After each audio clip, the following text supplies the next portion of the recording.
Hola, somos L Podcast. Bienvenidos nuevamente. Yo soy Doménica y junto a mí se encuentran mis amigos. Yo soy Diogo. Yo soy Gustavo. Yo soy Luciana. Yo soy Renato. También tenemos invitados muy especiales el día de hoy.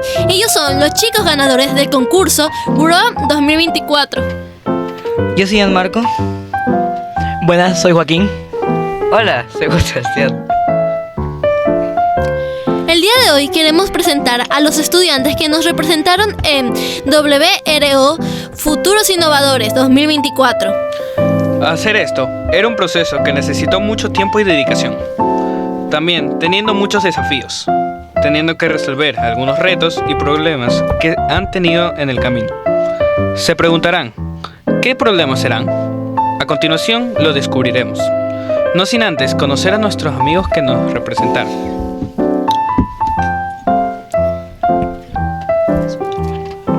Hola, soy Marco. Hola, soy Joaquín. Hola, soy Juan Sebastián. Bueno, empecemos con las preguntas. Primero, ¿cuáles fueron los mayores desafíos al momento de participar en el evento? En sí, al participar en el evento, lo que más nos pareció difícil en todo esto fue el proyecto, porque era algo, podría decirse, nuevo que estábamos experimentando. Pues en el colegio ya habíamos tenido clases y todo lo de robótica. Sin embargo, no experimentamos tanto. Entonces, descubrir cómo programar, descubrir cómo poder inventar ideas creativas para el proyecto fue sin duda uno de los desafíos. También fue el constante combate que hubo, se podría decir, entre diferentes países, pues todas las ideas eran creativas y nuevas. Y no era algo muy fácil que digamos, pues una gran diferencia hay entre los concursos nacionales e internacionales. ¿Y por qué se inspiraron a unirse a la competencia RO? Bueno, porque en primer lugar en 2023 ya habíamos participado en una competencia de robótica que, si bien nosotros llegamos a la nacional y ganamos, no habíamos clasificado para la final en Alemania. Así que bueno, como éramos grandes amigos y tenemos una afición por la robótica, decidimos, ¿saben qué? Vamos a volver a intentarlo. Vamos, es que esta vez podemos ir a la internacional. Así que fuimos a un proceso largo que comenzó desde febrero. O sea, bueno, de que ahí nos acordamos en comenzar a hacer equipo y todo eso. Y bueno, ahí comenzamos a trabajar en robot en sí desde julio. Y fue un proceso largo, un poco difícil, pero fue entretenido entre todos nosotros. Y bueno, básicamente porque somos amigos y porque queríamos seguir con nuestro legado de robótica. Bueno, ¿cómo creen que su proyecto puede ayudar a las personas?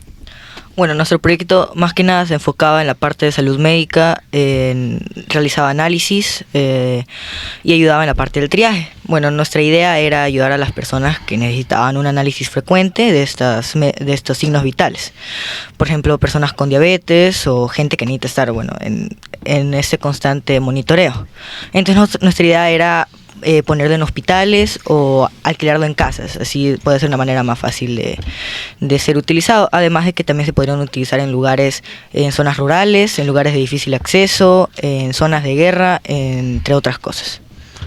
Queremos invitar a todos los alumnos de todas las edades a participar en no solo competencias de ILOS, o en este caso de robótica, aunque aún así es bueno, sino a cualquier oportunidad de que el liceo les pueda brindar para poner su nombre en alto y darles un futuro oportunista. Chicos, ¿cuál fue su primera impresión al ver Turquía? Bueno, a decir verdad, yo nunca me había imaginado poder llegar a un país de la magnitud tal como Turquía. Nunca lo había conocido, había visto algunas fotos, pero se podría decir, no había investigado, no me había interesado tanto en él. Sin embargo, el momento de ganar y el momento de llegar a Turquía, me quedé sin palabras. No hay palabras que pueda expresar para las primeras impresiones de Turquía. Es un país en verdad maravilloso, es un país muy avanzado, tiene demasiadas diferencias culturales de nosotros, y en sí el país tiene una magnitud e irradia belleza. fue algo emocionante que le desearía para todo el mundo. ¿Cómo se sintieron al exponer su producto y al terminarlo? Bueno, al menos yo sentí que fue algo significativo porque, bueno, teníamos meses de largo trabajo, uno arduo, que sentimos que valía la pena. Era algo que nos hemos preparado, bueno, ya sentía que toda la vida, pero nos hemos preparado durante meses y la exposición se sintió genial, o sea, lo hicimos muy bien. Si bien tuvimos un poco de nervios por ahí, pero estoy muy seguro que dimos lo mejor de cada uno de nosotros. ¿Sintieron que el público estuvo interesado en su producto? Bueno, la reacción de los jueces ante nuestro producto que presentamos en el concurso internacional en Turquía fue bien aceptado. Quedaron sorprendidos de nuestra presentación y de ser una idea tan innovadora en la parte de la salud. Estábamos también utilizando el sensor de glucosa, que era de manera no invasiva, y era una cosa muy innovadora que aún todavía no es tan común verlo. Entonces, también las personas que estaban ahí, a nosotros al menos nos dijeron que ha llamado mucho la atención la parte de nuestro stand y la idea robótica, que incluso también la prensa del WRO fue a grabarnos unos videos. ¿Sintieron que tuvieron buena acogida en la competencia? Pues, respuesta corta, sí. Respuesta larga, sí. El evento fue súper grande. Para todos los países que había ahí, que en verdad había muchos, siento que nos acogieron bien a todos los países. Fue un evento muy amigable. Hubo muchos momentos y lugares en los que pudimos hacer compañeros, amistades y conocernos más a fondo entre países. No solo entre compañeros de competencia, sino también entre los jueces que también vinieron. Pudimos conversar más sobre ellos, pudimos aprender más sobre sus culturas, todo. Y en sí me pareció que fue una buena acogida y que el evento quedó en ejemplo para cómo otros eventos deberían de tratar a las personas o a los países a los que invitan. ¿Cómo fue la guía su mentora en todo este proceso? Bueno, tuvimos una profesora que ya conocemos por muchos años, que era de Jacqueline, que es una gran amiga de nosotros. Ella ha sido una excelente tutora, es la única profesora de robótica en el colegio y ella es una excelente persona, es muy inteligente. Ella nos ayudó bueno, en todo. Por ejemplo, a veces había momentos en que no pensábamos que íbamos a lograr esto, pero ella nos motivó mucho y bueno, sí creo que fue algo muy importante el trabajo de nuestra tutora, que bueno. También tenemos de invitada una de las mamás de los competidores, la cual es la señora Verónica Durán. La señora Verónica, que nos va a contar cómo fue su experiencia en este viaje y cómo se sintió en su parte materna. Hola, buenas tardes.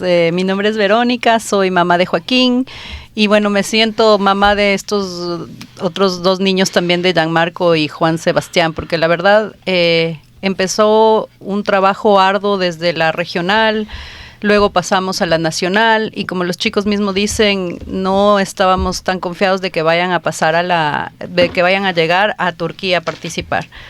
El viaje fue muy emocionante, fue una experiencia completamente nueva. No estábamos preparados cuando llegamos porque hemos estado en competencias nacionales, pero como dijo Joaquín, una vez que uno está en una competencia de este calibre, uno se queda sin palabras. Es una competencia donde están los países más desarrollados. Habían 90 países con sus mejores proyectos, con chicos de la edad de estos niños, con una facilidad para manejar los sensores, para manejar los problemas, porque la competencia era de resolver problemas ambientales amigables con el ser humano y también a las personas.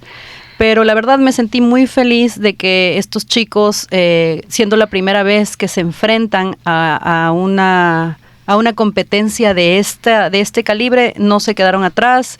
El país estuvo muy bien representado, sacaron adelante su proyecto. Tuvimos recursos limitados versus otros países que ya están más evolucionados en la parte de la robótica, pero ellos nunca flaquearon, siempre estuvieron presentes, alertas, uno de los stands más visitados, casi no tuvieron tiempo de ir a visitar la feria porque siempre el stand estaba lleno, siempre con preguntas. Yo me sentí muy orgullosa de ellos y feliz de que hayan compartido esta experiencia, tenido esta experiencia, y de que el Ecuador y el Liceo Panamericano quedó presente en el mundo, de que aquí hay talento y de que si uno pone tal vez más recursos y más enfoque, podemos llegar a hacer grandes cosas. ¿Y cómo se sintieron al enterarse de la noticia de que fueron seleccionados? O sea, era un sentimiento que al principio no lo creíamos. La verdad, si les soy sincera, yo como mamá de Joaquín dije, sí, esos chicos son buenos, ellos lo van a lograr, pero la verdad es que lo veíamos lejos. El momento en que dijeron Liceo Panamericano, ganador del primer premio, del primer lugar, estábamos con las otras dos mamás. Y fue una emoción que no les puedo describir. O sea, primero la emoción de que ellos se iban, de que vamos a otro continente, a otro país, pero luego ya caímos en cuenta de que nos vamos a otro continente. O sea, es un sueño. La verdad es que yo les agradezco a estos tres chicos y a Joaquín especialmente, que gracias a él pude conocer un país que no estaba dentro de mis posibilidades. Entonces fue la emoción, una de las emociones más grandes que yo como madre he sentido. Y para los competidores, ¿cómo se sintieron? ¿Cuando se lo creían? ¿Le tomó darse cuenta? Bueno, a mí la verdad me tomó mucho tiempo darme cuenta del nivel al que estaba yendo en Turquía a otro continente. Cuando me llegó la noticia, primer lugar, Liceo Panamericano, LPBOT, fue muy emocionante. Muy emocionante, Joaquín sabe muy bien eso. Y fuimos al podio, nos presentamos, nos dieron el premio y bueno, después sí tuvimos que seguir trabajando. Y claro, estábamos yendo a otro país, tenemos que mejorar muchísimo más nuestro proyecto. Y bueno, digamos que no noté eso hasta cuando ya estaba en el avión y me di cuenta que en realidad estaba viajando a otro continente, a competir internacionalmente con otros más de 90 países y tantos equipos que habían, los mejores equipos de otros países. ¿Tuvieron algunas experiencias como interesantes en Turquía, algunas anécdotas que nos quieren contar? Bueno, yo además de ir a la competencia, también recorrí las ciudades de Estambul, Goreme en Capadocia y también la ciudad de Esmirna, las cuales también conocí, hice turismo, conocí más de la cultura turca, entre otras cosas. Fue una experiencia increíble, o sea, fue literalmente el mejor viaje de mi vida. Estuve 2 semanas fuera de casa, que si bien me hizo extrañar, por ejemplo, la temperatura de Ecuador, ya que si bien acá es súper caliente, ahí tenía demasiado frío. Pero yo también visité 4 ciudades, que fueron Estambul, Ankara y Esmirna y también Capadocia. Y bueno, fue algo increíble. Por ejemplo, toqué nieve por primera vez en mi vida. Vi lugares que yo siempre quería ver, como los muros de Constantinopla, y yo adoro la historia. Y también pude crecer más lazos con mi prima, que me acompañó al viaje, y era alguien de quien no esperaba que me iba a acompañar a una de las mejores experiencias de mi vida. Bueno, también como mencionar con mis compañeros, yo también visité, aparte del concurso, que de por sí es una experiencia totalmente diferente, pues el concurso es más como que una competencia entre todos los países. Ahí también tuvimos experiencias con otros países, hicimos amistades, conocimos nueva gente, nos hicimos amigos, también pudimos intercambiar, conocer culturas de otros países. Aparte de eso, también visitamos diferentes lugares en Turquía. Como mencioné al inicio, Turquía es un país que no puedo expresar cómo me siento al llegar con palabras. La magnitud es increíble, el país alberga mucha historia, el país en sí es increíble ver la magnitud que tiene tales países y todos los países que en realidad no hemos visitado. Las culturas, las religiones que llevan miles de años, las construcciones, los lugares que tienen muchos años. los sitios históricos, los museos, también la comida, la temperatura, todo en realidad, todo es magnífico y todo es una nueva experiencia que puede ser contada de formas diferentes.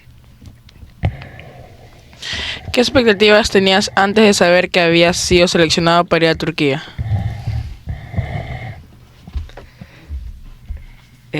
Bueno, yo sentía, al inicio yo pensaba que quizás no lo vamos a lograr.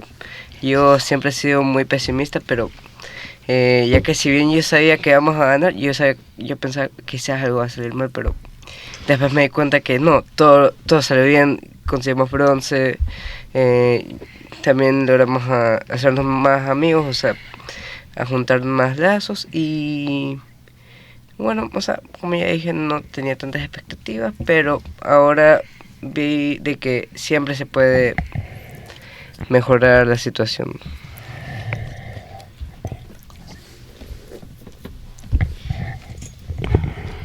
¿Cuál fue el momento más emocionante o inolvidable que tuvieron en el país?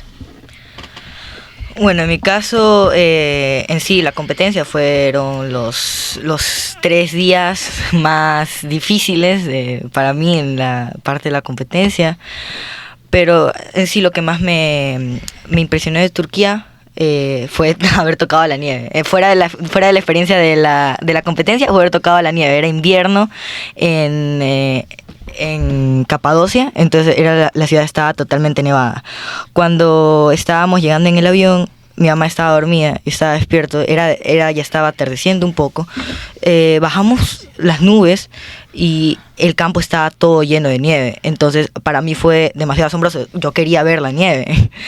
Yo convencí a mi mamá de ir a Capadocia para ver la nieve, entonces la despierto y le digo, mira, está la nieve. Y luego bajamos del avión y fue un momento impresionante, además de, bueno, el frío, haber tocado la nieve. A mí que me encanta la nieve. Una de las experiencias que siento que no puedo dejar atrás y que nunca voy a olvidar fue también en Capadocia. No sé si conozcan, pero en Capadocia tienen estos viajes en globo que son de aproximadamente 1 hora. Y viajas por más o menos la región de Capadocia, y en el globo aerostático, esos globos de aire, de fuego. Entonces al inicio, cuando fuimos con mi mamá, el primer día cancelaron los globos, lo que fue una pena. Pensé que no íbamos a lograr porque los vientos son tan fuertes que pueden llegar a cancelarse los eventos y todas las salidas o los horarios, por simplemente el viento que puede causar problemas. De ahí el segundo día, que ya era el día que nos íbamos, ahí sí pudimos subirnos al globo. En sí fue una experiencia inolvidable, aunque al inicio estaba con un poco de temor, pues nunca había subido tan alto, nunca había estado en un globo aerostático y nunca sabía cómo era. En sí la experiencia fue increíble. Estar sobre los cielos, volando, viendo todo Capadocia. Sentía como estar en un avión, pero a la vez sentía como estar al aire libre, como si estuvieras volando tú solo. Fue algo que nunca voy a poder olvidar y algo que siempre se va a quedar impregnado en mí.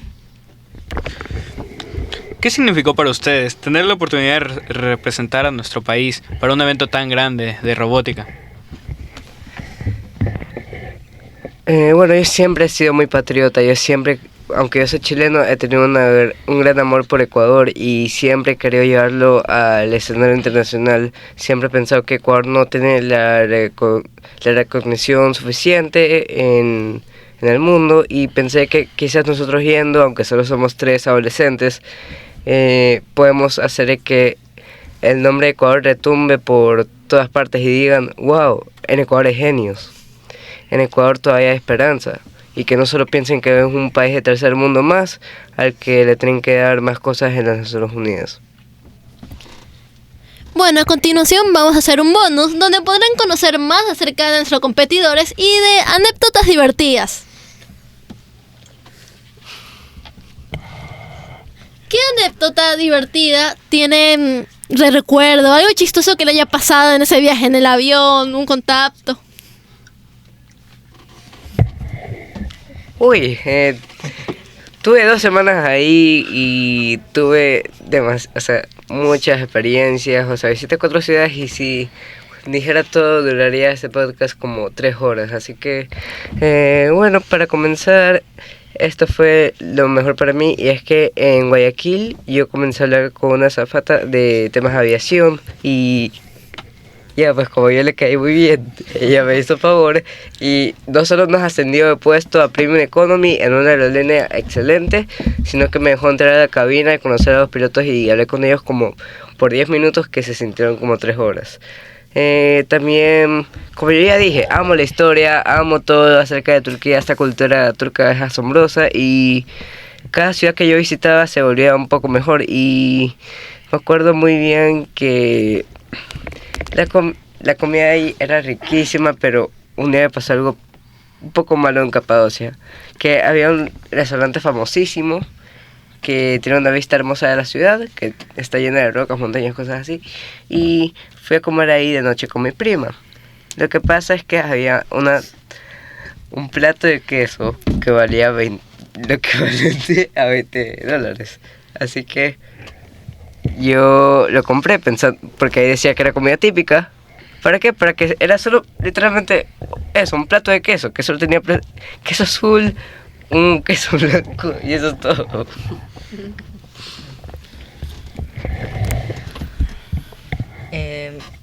Bueno, en Turquía había muchos gatos y me sorprendió demasiado eso, demasiados gatos. Bueno, yo principalmente, al principio yo llegué a la ciudad de Estambul, pero al día siguiente yo estaba en la ciudad de Esmirna, fui en bus. En la ciudad de Esmirna fue donde más tiempo pasé. Y bueno, ahí vi que habían demasiados gatos, en todas partes habían gatos, que igual, aunque eran callejeros, eran bien tratados y la gente en Turquía, los mismos locales, cuidaban esos gatos como si fueran suyos. En la ciudad de Capadocia también, en Capadocia habían gatos, aunque estuviera frío afuera en la nieve, habían gatos. Y en Estambul había muchísimos más. Incluso habían un sitio de dispensador de comida para gatos. Yo compré un poco de comida para ellos, a una lira turca se podía poner monedas, incluso euros se podían poner. Yo puse una lira turca y dispensó comida para gatos. Bueno, una de las anécdotas que puedo contar es que mi cumpleaños justo cayó, uno de los días que estaba en Estambul, cayó el 2 de diciembre y en ese mismo día había una oferta para ir a un bote y pasar por el río que conecta Estambul y la parte asiática, se llama el Bósforo. Bueno, los dos continentes, Europa y Asia. Sí. Yo también fui ahí. Entonces, ese día, en la noche, fuimos con mi mamá y con otras 2 personas que estábamos allá en Turquía. Fuimos al bote y pasamos, en la noche pasamos comiendo y todo. Y hubo bastantes shows, de bailarinas turcas y todo eso. Y venían a la mesa y tenías que pagarles para que bailen. Y fue una experiencia un poco divertida, aunque al inicio incómoda, puede ser. Y de ahí, al siguiente día, nos encontramos con mi amigo Yamarco. Y pasamos por, ¿cómo se llama ese? El Bósforo mismo, claro. Pasamos por el mismo bote y fuimos en un viaje de la parte europea a la parte asiática, visitamos un poco y ahí volvimos. Y nos perdimos también, estábamos perdidos en la parte asiática, no sabíamos cómo regresar. Y bueno, ya casi que al final de acabarse el tiempo, nosotros estábamos buscando el bote. Pero en realidad no había nada de qué preocuparse porque el mismo capitán del barco estaba comprando en una tienda de un bazar ahí al lado. También después de eso fuimos a visitar la Torre de Gálata. Y después de comer nos perdimos de nuevo en el metro porque no sabíamos cómo llegar al hotel en el que estábamos. Claro, tuvimos que estar en el subterráneo de Turquía viendo los mapas y tratando de averiguar dónde quedaba nuestro hotel, porque estábamos resididos en el mismo hotel. Al final nos ayudaron unos chicos que estaban allá y un chico que justo se quedaba en el hotel cerca de nuestro, entonces nos terminamos siguiéndolos y por suerte pudimos encontrar, porque si no nos hubiéramos quedado un poco más de tiempo perdidos. Y bueno, si bien yo llegué temprano a Turquía y me fui temprano a Turquía porque llegué como una semana antes de Joaquín y a Marco, así que no pude como pasar con ellos tanto, además de la competencia, pero bueno, yo visité dígame cualquier lugar turístico de Turquía, te puedo decir que lo visité y tuve experiencias increíbles con cada uno de ellos. Menos los lugares de Capadocia, que eso estaba cerrado cuando yo fui, pero lamentablemente. Pero como ya dije, toqué nieve por primera vez ahí, vi los muros de Constantinopla, vi un montón de mezquitas, también vi la tumba de Ataturk, que es un lugar gigante, es una cosa increíble. Y bueno, o sea, como ya dije, tardaría horas en decir eso, pero lamento que no pude ir con Joaquín y a Marco, pero además es que, por ejemplo, mi experiencia en el Bósforo fue un poco, o sea, no iría más aburrida, pero no con esas bailarinas y eso. Bueno, y complementando lo que dijo mi compañero Juan Sebastián acerca de las mezquitas, fue también algo que me sorprendió mucho. Cuando estábamos aterrizando en Estambul, las ciudades estaban llenas de parecían cúpulas y de estructuras, que bueno, estas eran las mezquitas. Las ciudades estaban repletas de mezquitas, en cada cuadra había una mezquita. En cada hotel en el que yo me residí había una mezquita al lado, literalmente. Y a ciertas horas empiezan a hacer cantos, rezos hacia, bueno, su dios, Alá, que es Dios en el Islam. Y también me sorprendió mucho en Estambul. Yo visité las mezquitas Sofía y la mezquita Azul, que son infraestructuras demasiado grandes, inmensas, y son específicamente para el Islam, o sea, son para profesar su religión. Puedo añadir también como punto final a eso que a mí lo que me sorprendió más fue conocí un poco la cultura, el Islam, todo eso, pero lo que no pensé es que tuviera tanto impacto y tanta imponencia en el país de Turquía, porque por ejemplo en las mezquitas, yo también visité las mezquitas a las que fue ya Marco, en esas mezquitas había lugares para rezos. Entonces el lugar de los hombres era el más espacioso, era casi la mitad de la mezquita, era muy bonito decorado y todo eso, y cuando quisimos entrar me dejaron solo entrar a mí, y las personas con las que estaba acompañada, que eran todas mujeres, tuvieron que ir a rezar cerca de un lugar que era muy pequeño, como si fuera uno de esos casilleros donde se cambian los vestidores, donde se cambian para ir a algún deporte o para ir a alguna competencia, eso, más o menos. Entonces me sorprendió y bueno, eso es lo que podría añadir a las mezquitas. También quiero hacerle una pregunta a la mamá del grupo. ¿Usted también tuvo alguna anécdota especial, algo emocionante que tuvo en el viaje? Bueno, el viaje en sí ya fue emocionante, pero pues sí, era mi primera vez que iba solamente con Joaquín y yo. Entonces, la verdad es que en los viajes siempre es mi esposo el que nos dirige por dónde ir, para dónde no ir. Y como decía Gianmarco, una noche nos perdimos en el metro, estábamos asustados, no sabíamos para dónde ir, pero la gente se portó muy amable, nos ayudaron desinteresadamente. Y el viaje en el Bósforo también hacía muchísimo frío, muchísimo, se nos congelaban prácticamente las orejas, las manos, todo, pero estos chicos con tal de estar en la foto salieron, no les importaba el frío. La comida es deliciosa, es diferente, y sí me sorprendió, como decía Joaquín, que es un país de una cultura diferente. Las mujeres allá, no se ven muchas mujeres, solamente las extranjeras. A partir de las 6 de la tarde, mujeres turcas ya no ves, y en los cafés en donde se camina es solamente personas varones. En las tiendas solamente atienden varones, casi niños no vimos, en la calle casi niños no vimos, y igual las mezquitas en cada esquina, y sonaba una música cada 3 horas, que era así como unos cantos medio raros que uno ya veía y escuchaba, y veías que solamente entraban hombres, pero solamente entran hombres a rezar, supongo. Esa de unas experiencias diferentes, nos hicieron un poco más unidos con Joaquín, porque nos tocó a los dos solitos estar perdidos, haciendo maletas, llegar cansados, no olvidarnos nada. Se me perdieron muchas cosas, a pesar de que Joaquín siempre estaba conmigo como papá, pendiente de que no me olvide las cosas. Bueno, acerca de la gastronomía también, en realidad a mí me gusta mucho la comida, y yo estaba entusiasmado por probar esta comida de Oriente, de Turquía. ya que también, bueno, es un puente entre la cultura europea y la cultura asiática, entonces van a tener un poco más de cosas mezcladas. Por ejemplo, incluso yo una vez comí en un Burger King allá, en vez de comer comida turca. De la comida turca que más comí fue especialmente lo que se llama el durum, que viene a ser doner enrollado con carne. Ya puede ser carne de cordero o carne de pollo. Bueno, este tipo de rollo, que es muy parecido al shawarma, se lo llama duruma, y con las U tienen diéresis. Y es muy rico en realidad el durum. Y también el arroz turco es muy... lleva mucha mantequilla y es más aceitoso, y además también es rico. Y yo, personalmente, yo soy muy cafetero, a mí me gusta el café.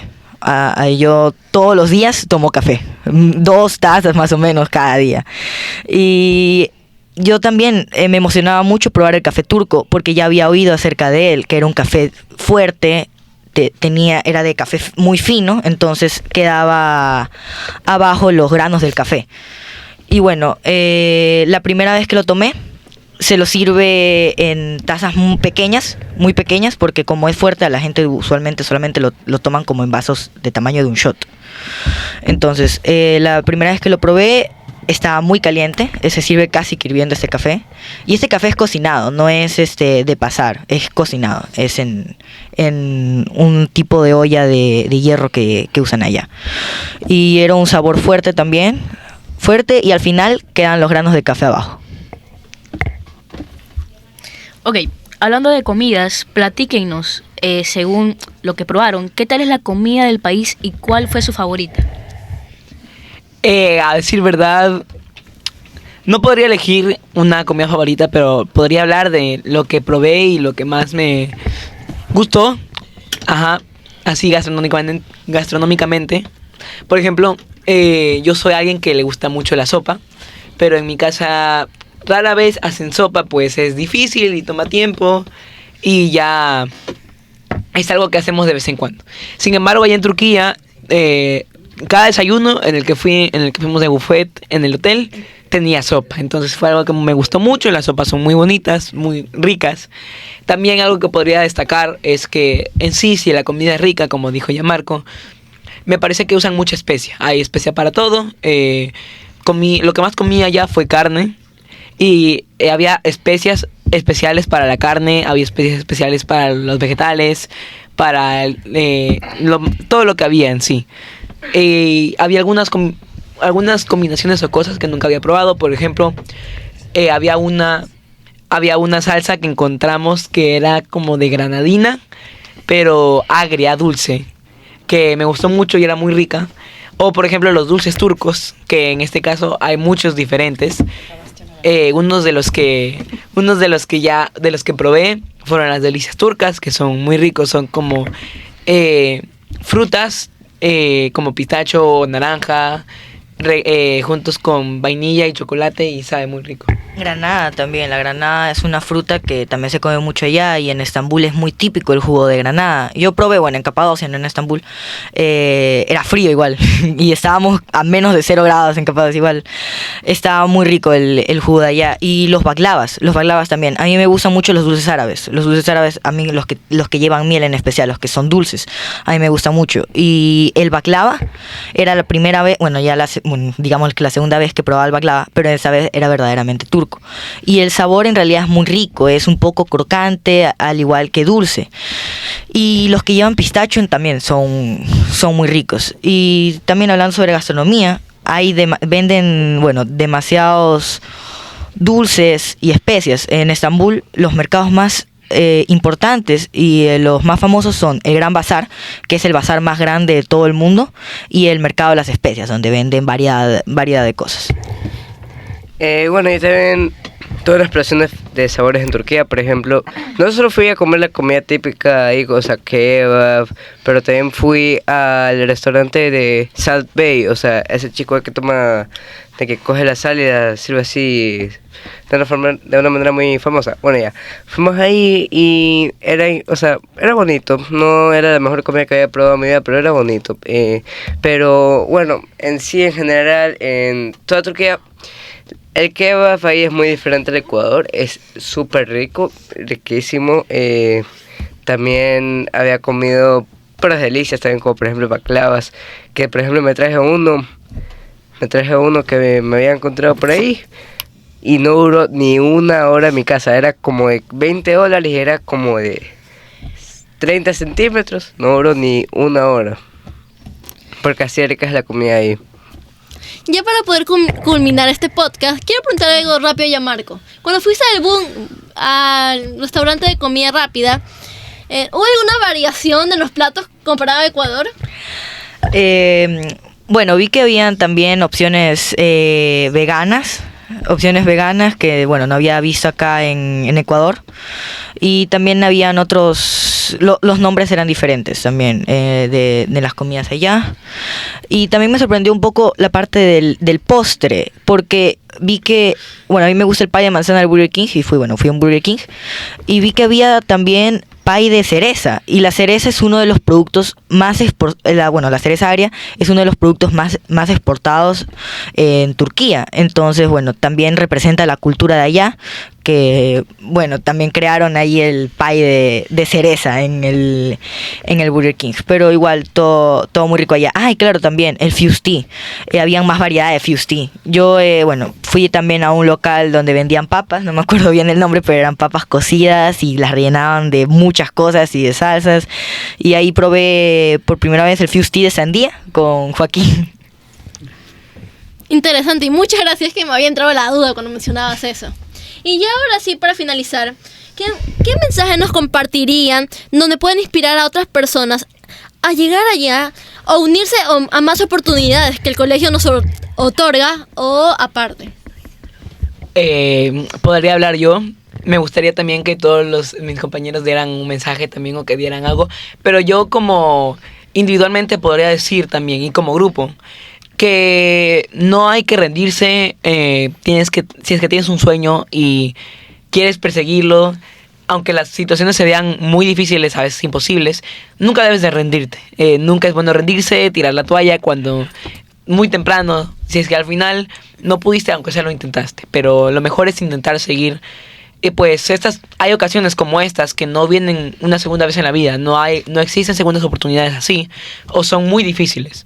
Entonces siempre que sale una oportunidad de viajar a algún otro país o conocer alguna cultura diferente, tómala, porque es un sueño que puedes seguir, pero tal vez nunca puedas volver a cumplir si es que la dejas pasar.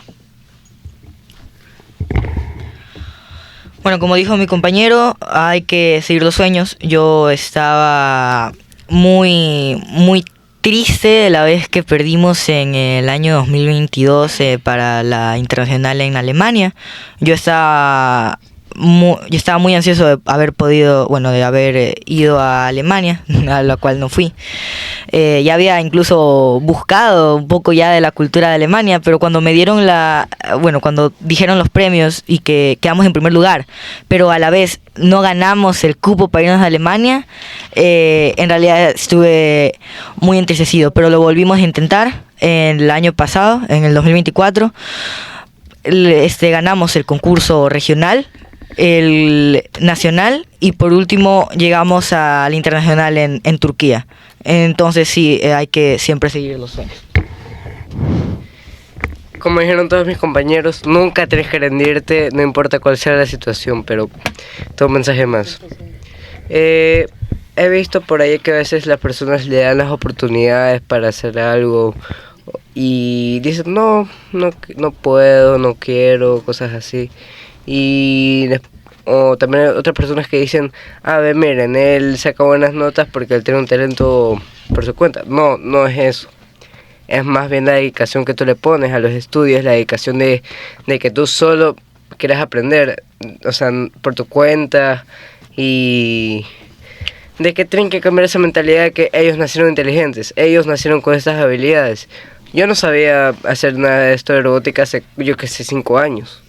Yo no sabía nada de eso. Y ahora miren dónde estoy en ese podcast, pude ir a Turquía en el mejor viaje de mi vida. Y bueno, además de nunca rendirse, siempre tienen que aprovechar las oportunidades, y no solo eso, sino que dar la mejor versión de ustedes mismos. Bueno, de mi lado, igual que los chicos, ¿no? Cuando ustedes quieran, tengan un sueño, no lo vean como imposible.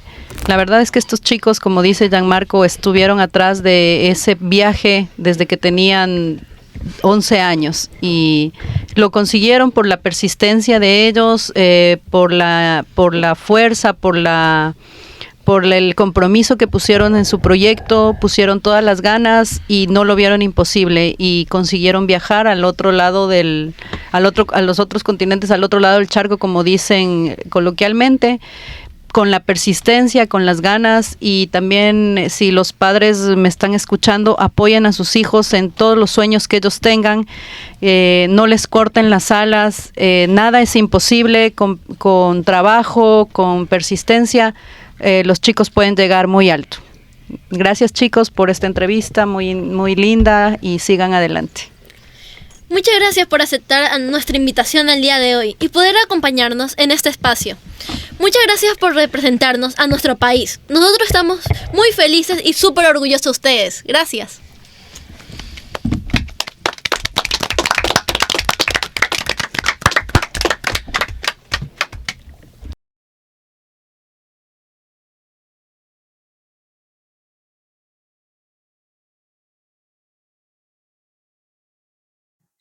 Bueno, creo que aquí todos han de querer saber quién es la mentora que los guió hasta Turquía a estos competidores. Bueno, es la mi Jacqueline. Mucho gusto a todos. Mi nombre es Jacqueline.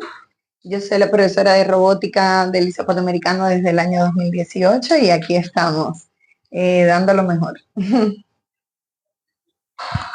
Comencemos con una ronda de preguntas. ¿Qué tipo de retos o pruebas se enfrentaron durante la competencia?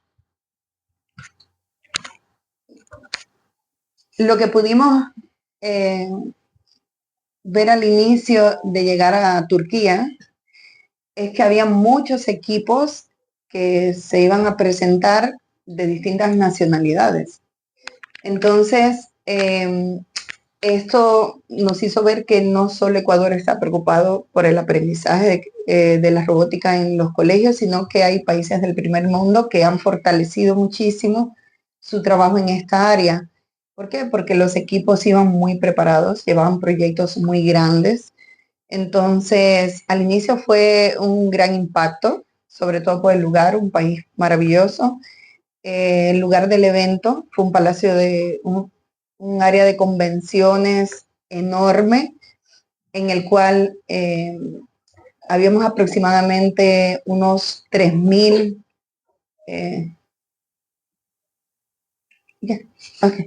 aproximadamente unos 3.000 participantes entre los expositores y demás. Y que nos sirvió de mucha experiencia ver que los equipos de otros países sí llevaban unos proyectos increíbles, que tenían muchísimo apoyo del gobierno, que en sus países el tema de la robótica, el desarrollo de la tecnología está en el primer lugar, y eso se pudo notar. Entonces, yo creo que eso fue lo que más nos impactó, la cantidad de personas y el nivel que tenían los proyectos que fueron a competir. ¿Cómo se sintió en aquel momento preparar a aquellos que representarían a nuestro país en la competencia? Yo conocí a los chicos, fueron mis estudiantes, así que en la relación ya había cierta confianza, ¿no? Yo me sentí muy emocionada, fue un orgullo para mí. ¿Por qué? Porque formar parte del desarrollo de chicos que el día de mañana van a crecer y van a, tal vez en nuestra sociedad, generar algún aporte, algún beneficio social, a todos los profesores nos hace protagonistas de cierta manera de esos logros también, porque nos comprometemos mucho con su aprendizaje y su educación. Entonces, estar ahí para guiarlos, para apoyarlos, para brindarles ideas que ellos pudiesen desarrollar, evidentemente es algo que siempre va a ser un gran mérito, un gran orgullo para mí, ver cómo ellos se pueden desarrollar a pesar de que aún son jóvenes. Una pregunta más. ¿Cómo se fueron sus expectativas que tuvo antes de iniciar su viaje? Como era una competencia internacional que tiene muchos años, evidentemente sí esperaba un nivel alto de reto. Dimos lo mejor de nosotros. No habíamos ido, algunos chicos sí habían participado en otra competencia internacional, pero nada en Europa, que en este caso hubo mayor cantidad de participantes por países. Fue un evento mayor, de mayor envergadura respecto al otro campeonato que tuvo lugar en Panamá. Entonces, ¿qué me suponía a mí? Que no sabíamos a qué nos íbamos a enfrentar realmente. Nosotros nos comprometimos con el proyecto, los chicos buscaron una solución que tuviese un impacto social, porque fue en el área médica. Buscamos lo mejor que encontramos en este país disponible para nosotros, para utilizarlo como parte de la solución. Los chicos tuvieron que comprometerse mucho con el aprendizaje porque la robótica que ellos manejan ya es una robótica profesional, la que debían implementar para la solución. Tuvieron que programar, tuvieron que aprender sobre componentes, sobre funciones, sobre programación. Tuvieron que asistir fines de semana para prepararnos. Fue una tarea adicional de mucho peso, mucha responsabilidad, porque no solo representaban al Liceo Panamericano San Borondón, sino que representaban al país, representaban a Ecuador. Era la muestra de que niños pueden llegar a niveles altos presentando soluciones de tecnología, que no solo puede ser consumidor de tecnología, sino que puede ser creador de tecnología. Y que hayan tenido la oportunidad ellos de representarnos, unos chicos espectaculares como ellos, que tienen un récord académico muy bueno, muy comprometidos con su colegio, muy comprometidos con su educación. Las mamitas estuvieron ahí apoyando todo el tiempo. Fue un trabajo, una labor total, donde el colegio dio lo mejor de sí, donde yo hice mi mayor esfuerzo como moderadora, ellos dieron lo mejor de sí también, y las mamitas también fueron un aporte significativo para que todos pudiésemos llegar hasta Turquía. Allí aprender, porque era una experiencia nueva, recoger todas las cosas positivas y negativas que pudimos experimentar, y en base a eso poder crear una estrategia que la próxima vez nos lleve a competir por los primeros lugares. ¿Y qué fue lo que le inspiró para comenzar este largo camino en la robótica? En mi caso, yo soy del área de tecnología, así que no estaba muy lejos. Tuve la oportunidad cuando llegué a Ecuador de conocer el área de la robótica educativa. Estuve trabajando previamente en una academia de robótica y eso me ayudó. Soy muy autodidacta, ya tengo un precedente de ingeniería y maestría en informática. Entonces, fue algo que descubrí que me fortaleció también. ¿Por qué? Porque a pesar de que nunca había tocado Legos en mi vida, descubrí lo creativa que puedo ser y me gustó tanto que sentí cierta devoción por eso y con mucha pasión hasta el día de hoy. Trato de impartir mis clases, soy profesora desde segundo hasta séptimo de básica y a todos le imparto robótica y creo que ya es una parte de mí que no quiero dejar ir. Entonces, es algo que quiero tratar de transmitir a las nuevas generaciones, ¿no? Que sientan pasión por la robótica y que se den cuenta que lo que nos vende el cine de que los robots van a destruir al mundo está directamente relacionado con la persona y que si usted es una persona con ética y de bien y correcta, nunca va a utilizar la tecnología en contra de la sociedad, sino que va a ser un aporte, un beneficio, la va a desarrollar de manera amigable. Durante el torneo, ¿existió algún problema de comunicación? En este tipo de torneos, el coach no puede interferir. Es un torneo que netamente pertenece al chico, en este caso a los 3 participantes, y ellos tienen que hacerse cargo de todo, desde el armado del stand, que debe estar alineado con la solución que ellos van a brindar, hasta la programación, muestra, exposición y cualquier aclaración que deban hacer a los jueces relacionado con el mismo, ¿no? Es decir, ahí nosotros somos meros espectadores, podemos apoyar con alguna que otra incidencia, pero no podemos ser de ayuda significativa porque eso resta puntuación al evento, ¿no? Es decir, en este caso a la competición. Entonces, digamos que estamos ahí más como un apoyo emocional para asistirle en cosas que ellos requieran, pero que no estén vinculadas directamente con la solución, porque eso queda completamente a disposición de ellos. ¿Obtuvo alguna enseñanza de la competencia? Sí, aprendí mucho. ¿Por qué? Porque vi niños de todas las edades, de todos los países que se interrelacionaban entre ellos. Allí no había fronteras, allí no había diferencia entre idiomas, no importaba si un niño hablaba un idioma u otro, hubo una buena relación de amistad, se veía que los chicos estaban muy emocionados. Podías ver proyectos geniales de niños de 10 años de edad hasta de niños de 13, 14 años. Fue un evento muy amigable. Demuestra cómo la tecnología se está implementando en los colegios, porque todos procedían, la mayoría de colegios. Se veía que había muchos coaches, muchos padres. Quiere decir que los padres también están muy involucrados hoy en día en el aprendizaje de sus hijos. Me enseñó que Ecuador es un país que si quiere y se lo propone, puede llegar a competir con países del primer mundo como Alemania, como Italia, como Japón, que estuvieron allí también presentes y que tenían proyectos increíbles, pero el de nosotros también está muy bueno.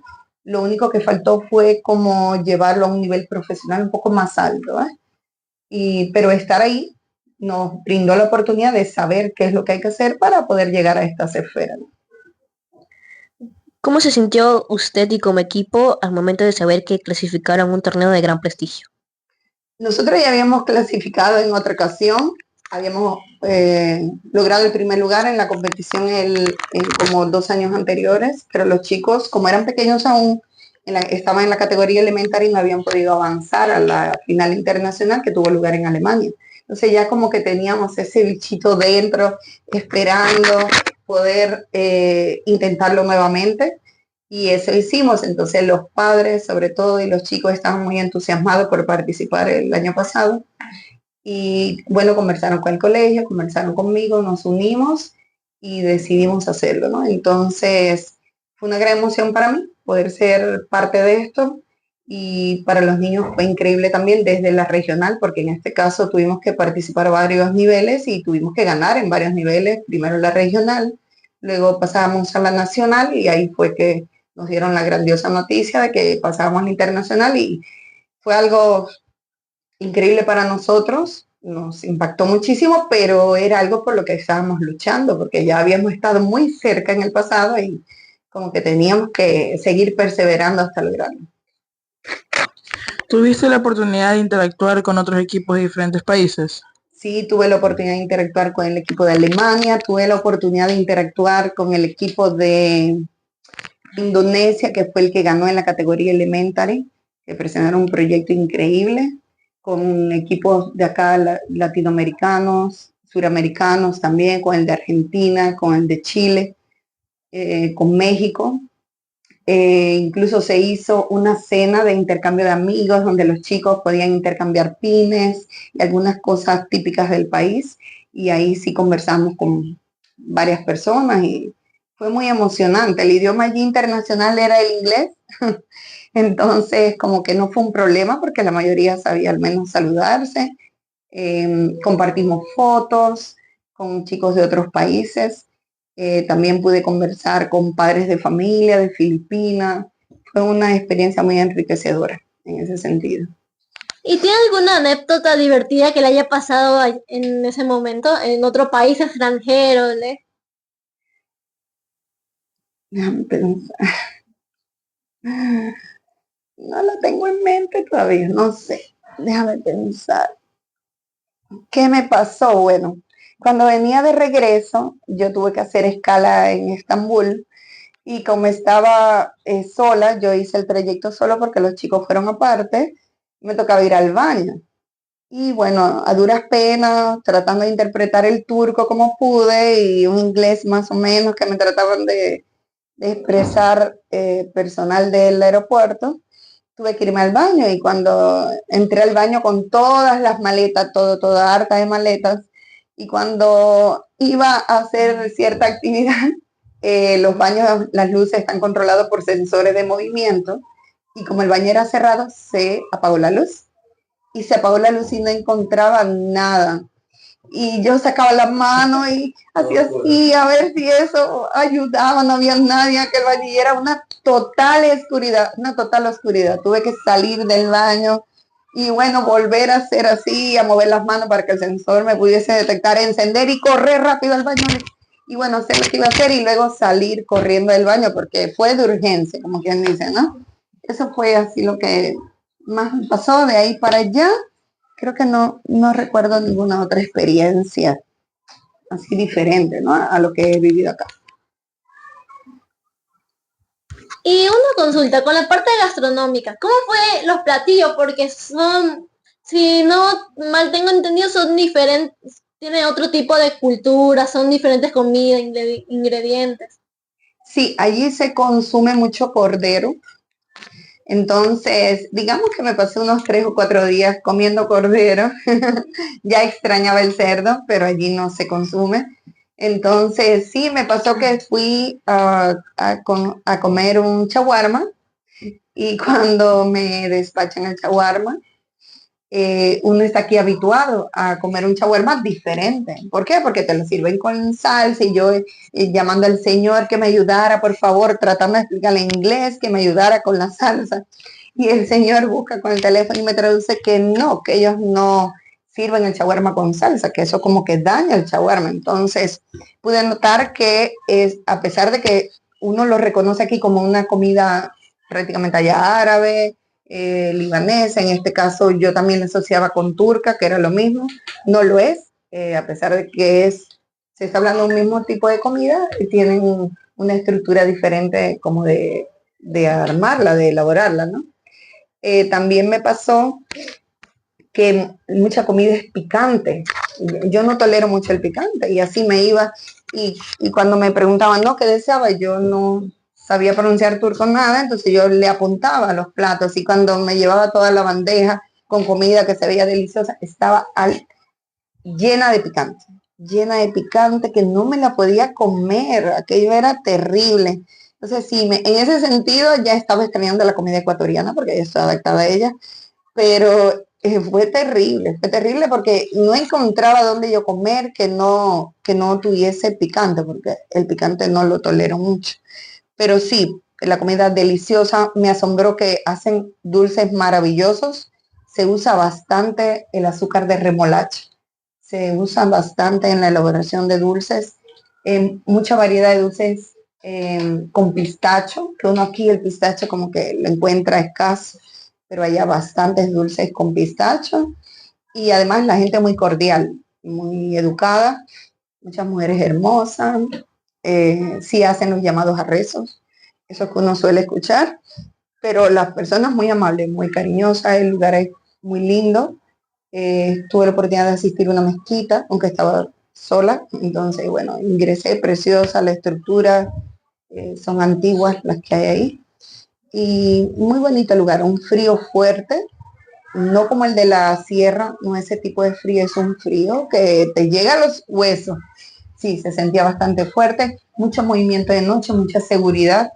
Yo funcionaba gracias a Google Maps y a veces me tocaba regresar tarde porque el evento fue bien cerrado, amplio, no se iba en la madrugada prácticamente porque te recogían como a las 7 de la mañana y terminabas a veces a las 6, 7 de la noche, entonces tenías que caminar hasta los hoteles y se hacía tarde y no había problema, tú podías andar por las calles. Me llamó la atención que desde el hotel se alcanzaban a ver las aceras y todas las noches pasaban unos autos que barrían las aceras y pasaban unos señores como en unos autos con agua, como pipas así, y te lavaban las aceras con agua. Las lavaban, toda esa zona de ahí, las lavaban todas las noches. Y eso me resultó curioso. En los desayunos se consumen muchas verduras y algunos postres típicos del lugar. Se consume mucho huevo en distintas variedades y también queso en distintas variedades de queso, sí. Pero muchas verduras, tomates, como apio, cosas así. Vaya, la verdad se oye muy rico, especial el queso. Si no sabía, me encanta, porque hay diferentes variedades, cómo se derrite, se hace agua en la boca, es delicioso. Bueno, ¿qué tal le pareció la cultura y la diversidad del país? Me pareció, no sé, un país con mucha historia. Eso sí me pareció. La persona era muy cordial, las personas muy cordiales, muy amables. Desde que llegué al hotel, siempre nos trataron con mucho respeto. Trataban de solucionarnos los problemas y aunque no dominaran bien el inglés, nos apoyábamos en los traductores y eran sumamente cordiales. El lugar precioso. También encontramos locales típicos americanos como Starbucks, que también estaba por allá. Tuve la oportunidad de asistir a la Torre del Reloj, es algo insigne en Izmir, y la zona preciosa, mucho turismo, muchas palomas, me recordaba aquí que hay bastantes palomas también, muchas mujeres hermosas, bastantes tiendas que tenían como vestidos de novia. Parece que es algo que tiene fuerza en ese país. ¿Por qué? Porque había bastantes mujeres elegantes. La cultura, así, una cultura de mucho respeto, se nota que funcionan de esa manera. Mucha variedad de comida, ¿cómo se llama? Condimentos, de ropa, de muchos edificios emblemáticos, y se nota que hay cierta seguridad porque la gente se mueve bastante de noche. Mucho movimiento de noche tiene la ciudad. Sí. Fue lo que logré apreciar, fueron pocos días. Yo estaba sola, así que no me arriesgué mucho a alejarme, pero sé que hay lugares insignes dignos de turismo como Éfeso o como Capadocia, pero yo fui solo. Estuve enmarcado en el área cercana al hotel porque me encontraba sola y prácticamente el evento se llevó todos los días en los que estuve en Turquía.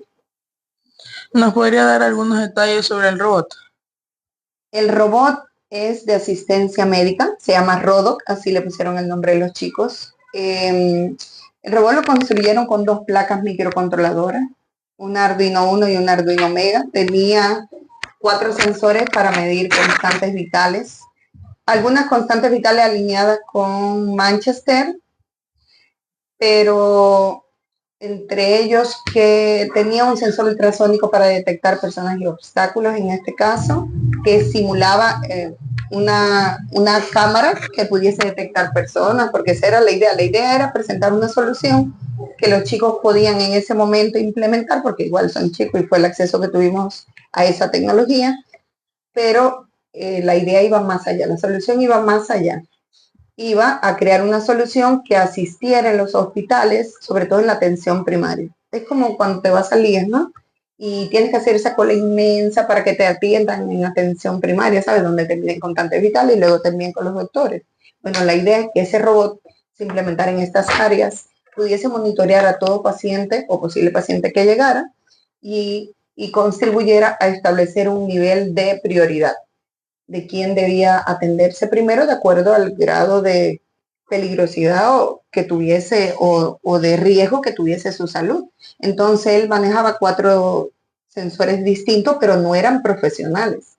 Entonces ya eso descubrimos en el WRO, que la siguiente vez que participemos hay que acercar la solución lo más que se pueda al proyecto real. Entonces nosotros solo disponíamos de este tipo de sensores, que aunque sí medían oxigenación en sangre, frecuencia cardíaca, y tenía una variante de medición de glucosa, aunque no era preciso, tenían que ajustarlo, integrarlo con otro tipo de sensores que tuviesen mejor procesamiento para realizar los cálculos y poder determinar el nivel de glucosa exacto, bueno, lo más cercano exacto que se pudiese saber de una persona si utilizaba un sensor infrarrojo para medir la temperatura corporal. Y así, con esa información, el robot contribuía a establecer prioridad. También se podía utilizar en zonas de desastre para asistir a las personas, porque saben que siempre hay personal médico deficiente, y eso también ayudaba como a establecer quién requería primera atención para tratar de salvar su vida. Esa era la idea.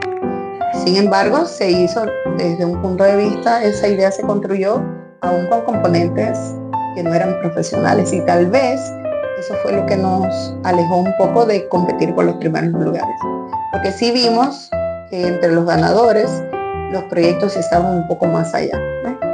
Se veía un poco más exactos a la realidad, más profesionales. Entonces el de nosotros, aunque aparentemente lo parecía, los sensores demoraban en tomar temperatura, demoraban en procesar datos, tenían algunos detalles que evidentemente no eran compatibles con sensores profesionales que sí tienen otro tipo de funcionamiento de mayor precisión. Son una gran idea y seguramente los siguientes ya le ganan, porque sí es como un paso más adelante para una mejor calidad de vida y controlar y poder evitar futuros accidentes de las personas.